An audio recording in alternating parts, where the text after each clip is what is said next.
មករៀនសរសេរពាក្យផ្លែឈើណាអញ្ចឹងផ្លែឈើយើងសរសេរយ៉ាងម៉េចទៅជាភាសាខ្មែរអូសេរី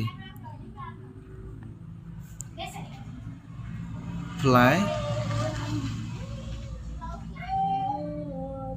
ឈើណាផជាងលោស្រអែឈ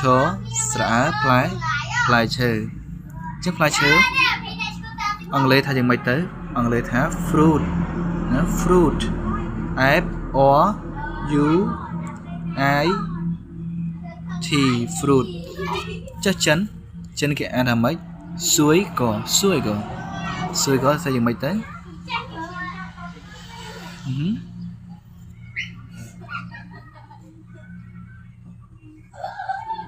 សួយ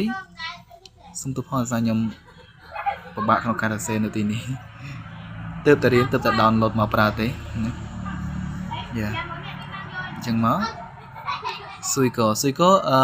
ជាភាសាអ៊ីនគេសរសេរយ៉ាងម៉េចជាភាសាអ៊ីនគេសរសេរ S H U I go G U O ចុះសំឡេងគេដាក់ទៅលើអក្សរ I សួយកណាអូខេប៉ុណ្្នឹងទេអញ្ចឹងផ្លែឈើភ្លេចដល់ជាងលោអូខេណាអញ្ចឹងយើងប្រហែលជាខ្មែរមិនសូវជាបញ្ហាទេណា